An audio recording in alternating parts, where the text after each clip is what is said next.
How's it going, everyone? Famine52 back again, and today I'm showing you a very good CP farm in the early game. Let's get going.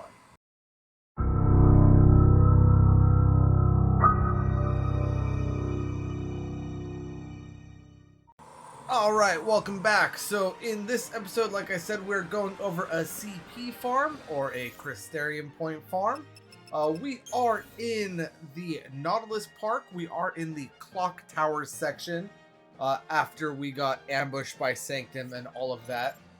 And if you are at this last sort of like save point right here, do not go any further because it will in fact trigger a cutscene and advance the story. And while you can still do this farm, it is not nearly as efficient.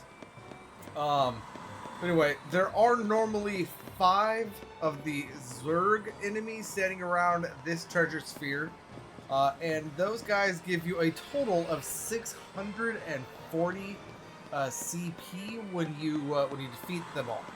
Now, in order to get them to respawn, you could do a couple of different things. If you are on a computer with a very fast load time and all of that, feel free to just save your game, quit out, and reload. If you could reload really fast, that'll probably be your fastest option. Though, if you are still playing this on PS4, PS3, Xbox, 360s, Series X, or Xbox One, the fastest way to get them to respawn would actually be to run down here. Preferably, don't get into combat with this guy right here. He is very avoidable. The way I farm, I normally fight him anyway. So I didn't really avoid him. But you want to touch this wall back here. And you want to run all the way back to where those enemies spawn. And they will, in fact, be back for you. As a matter of fact, the Orion right there also respawns. But right now, we're just going for CP. So we're not worrying about that Orion or anything. But yeah, like I said, here they are. They have, in fact, respawned.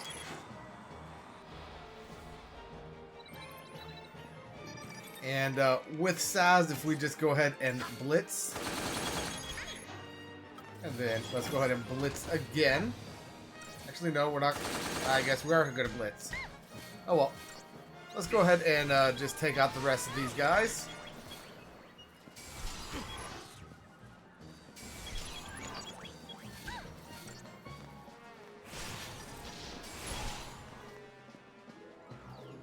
Alright, and then after you defeat them, you get your 640 CP.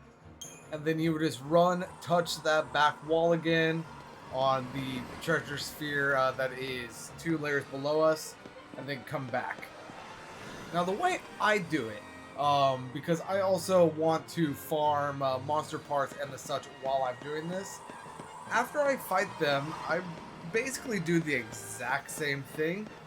Just with I go quite literally 10 extra feet, if that. And it respawns a lot more enemies. So let's go ahead and fight this guy.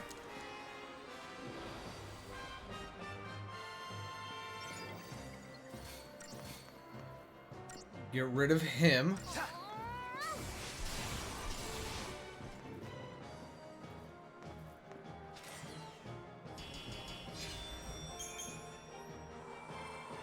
And then we're going to come down here, and we're just going to fight these two.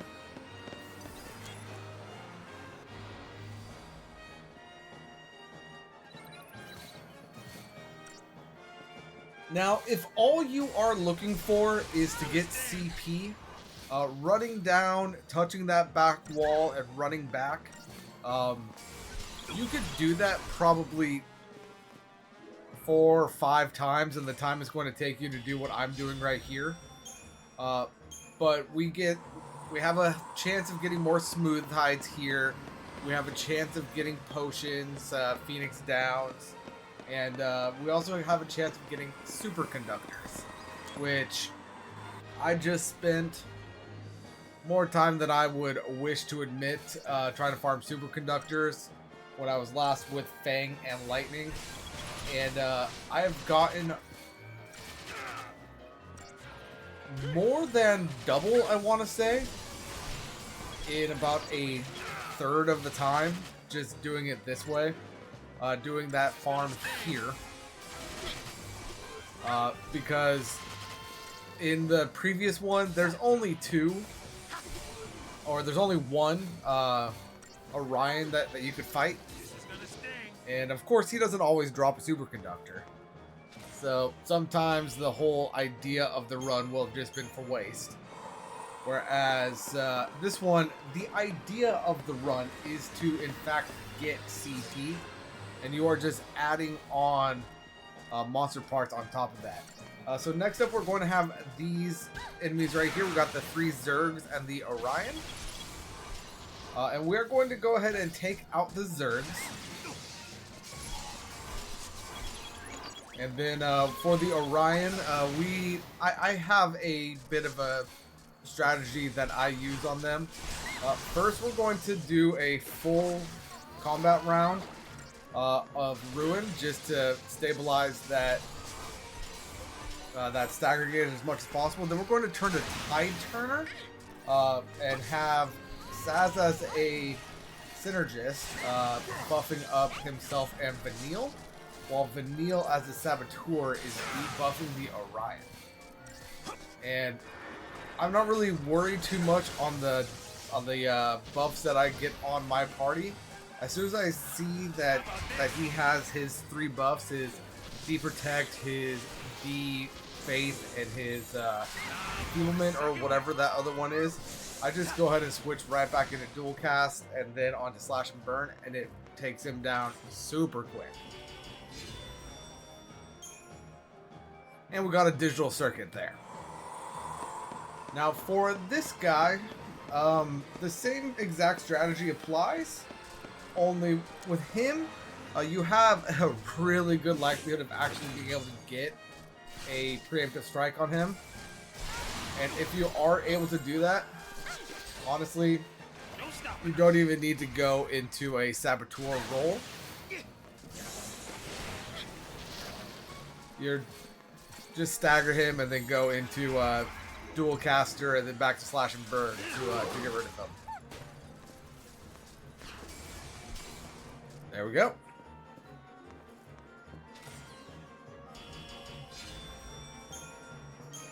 And of course, I can never get a superconductor to proc on screen, so of course it's not going to show it. But then to finish this, we're just going to run over here and defeat these guys right here.